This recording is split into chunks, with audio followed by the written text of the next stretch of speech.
Tip top, hello hip hop. This your man Raynard, dude. You tuning in to DIRadioCast.com. Believe that, shouty? Say word. Why you keep giving your music away for free? How you supposed to get money? We are everything that we doing right now. No trend sets us or locks us down. Unstoppable sound.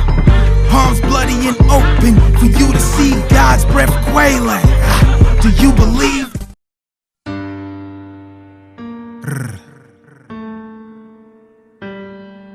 We are up. Hey everybody, this is Africa Allah, DIRadioCast.com, and I am on the line with the new Skool Rules, and of course, PJ Douglas Sands from the DS3 Entertainment Group from the Bahamas. So, this is like awesome. This past weekend, the Bahamas went to the Netherlands to participate in the new Skool Rules Conference. Now, exactly. Henca, am I pronouncing it correct? Henca. Henca. Please introduce yourself to the world and let them know who you are and what the new Skool Rules is all about. Hey, my name is Henca.maduro. I'm originally from the Caribbean, but my parents moved me to the Netherlands when I was 2. I'm the founder of New Skool Rules. And by the way, in the back you hear my daughter crying. I warned you about that already. I'm not abusing her. She's trying to go to sleep. So you're hearing her in the back. But yeah, I mean, I'm the person that came up with the concept. I'm the CEO of the foundation. And with my team, we put together the 2nd edition of New Skool Rules. And we just, we survived. It was this past weekend. And we even got to have a little bit of fun while doing it, which is interesting because last time I didn't enjoy New Skool Rules till 3 weeks after New Skool Rules. Well, big improvement. New Skool Rules seems to be everywhere. You Google it, and I mean, so much content comes up. Apparently, it was a success last year, and this year it was an even bigger success. PJ, you participated this year. Give me your initial expectations of the event prior to going and what you kind of thought it was going to be. Well, I was introduced to the New Skool Rules concepts by DigiWax Media, CL, the CEO, Corey Llewellyn. He basically, after coming to Viral Movements, which is the conference we had in the Bahamas in Grand Bahama in, what was that? That was February? Early February. He was one of the panelists, and he said based on what we were trying to accomplish in the Bahamas with the revolutionizing music and hip-hop and really getting a fledgling demographic interested, that it was a great idea to go to New Skool Rules because what Henca is doing and has become a success at has been something that we could definitely model ourselves after. Knowing that the Netherlands is small and that the R&B and hip-hop genres are, up and coming there, I was very curious to see how in the world Henca was going to pull off all these amazing panelists, all this tight timetable, so much support because the amount of people that came from all over the world, I was just really surprised and I was very impressed. It went off without a hitch and I enjoyed it as well as the rest of my team from DS3. All right, now Henca, tell me now. I'm waiting for the question.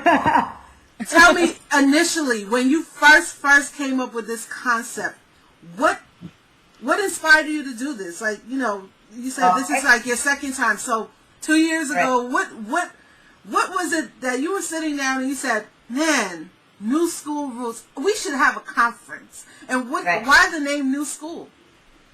Well, it's interesting that PJ said, I didn't realize that you guys were doing a conference as well, because I actually got the idea because I went to the Vibe seminar 10 years ago. The Vibe seminar was then done by Quincy Jones. And I travel a lot, and I ended up stumbling upon the Vibe seminar. When I say stumbling, I'm saying I didn't pay to get in, and somebody just got me in, and I just was there. And it had Johnny Cochran on the panel, it had Puffy on the panel, it had all these big names on the panel, because obviously it was in New York. And I'm thinking to myself, wow, this is such an amazing thing to have black people inspiring whoever's interested, other people about their business models, about their successes, and about what they do. And the only thing I was thinking is, why is there only Americans here? So when I thought that, I was like, okay, well, it might be because, Europe is not ready for that yet. I knew the Netherlands wasn't ready for it yet, but it always stuck with me that in the future, we might be able to do something with it. And, well, the future, when I first started researching for New School Rules, this was back in 2006, I got a grant from the government, so I could travel to Midam, I could travel to PopCom, I could travel to the Big Show Power Summit, and even the R&B Hip Hop Billboard Conference in Atlanta to see and research what they were doing. Okay. Because to me, research is everything. I took from the good and I took from the bad, and I try to stay away from the bad, obviously. But it's still hard, because when we did it the first time around, we made mistakes. I mean, so from learning from those other conferences, I could make sure that I didn't make all the mistakes, but still, going through it, you make your own mistakes.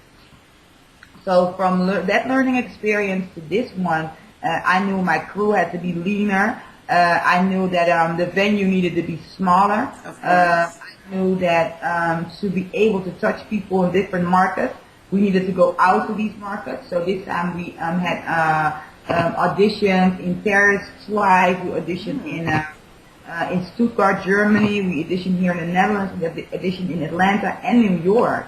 And to start touching all these different territories physically, like we were actually there. That's one thing I learned. Sorry? No, interesting. Go ahead. So you physically went out to these locations? Yes.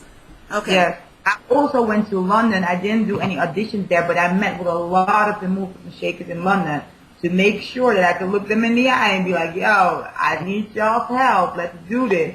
And so we ended up getting people out of 31 countries, which is crazy. Yeah, that's awesome.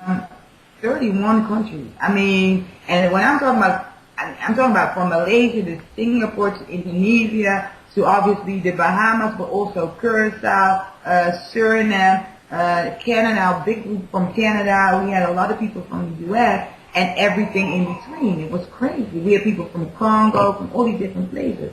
And I think obviously joining forces with allhiphop.com, the first time around, Chuck, one of the founders of hiphop.com, just came to be on the panel. Okay. And because he believed in the concept, he felt like he wanted to support it next time around. And instead of just being there, he made sure that he reported on New School Rules for all the way from back in August. We joined in on the competition together. That competition went out, and they kept updating stuff on New Schools, and even put ads on New Schools out on All Hip Hop, which is obviously the biggest hip hop website in the world. And then we really stumbled upon our connection with Trace TV, because I never met them. We kept sending them press releases, and at one point they just called us like, "Can you come to Paris?" Okay.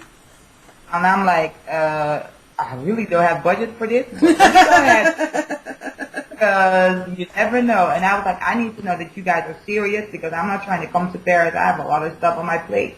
And they were like, nah, we want to, broadcast New School Rules and whatever you're doing in advance on our TV stations in 150 countries. So, they joined in, and they started running advertisements, and they started filming the exchange that we did with the Europeans that we scouted from the auditions that we did. We took them to Atlanta, and the Atlanta people that we picked out there, they joined in on an exchange program, which consists of making new songs. So they made 5 songs, and they performed 3 at New School Rules. So we brought the Americans back to New School. Trace filmed that and actually broadcasted that.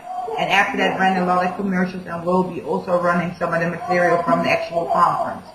Okay, so that's great. Now we would definitely like to get content from that as well, so that we can run it through our network as well to kind of piggyback off of everything that you're doing to promote the post-production of the event. I think that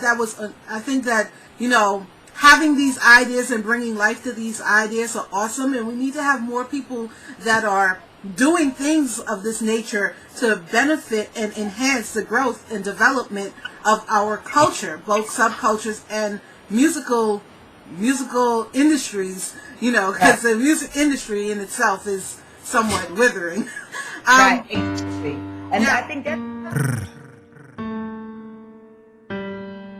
We are up. Tip top, hello hip hop. This your man Raynard, dude. You tuning in to DIRadioCast.com. Believe that, shouty? Say word. Are you really a babe? Why you keep giving your music away for free? How you supposed to get money? We are everything that we doing right now. No trend sets us or locks us down. Unstoppable sound. Palms bloody and open for you to see God's breath quailing. Do you believe?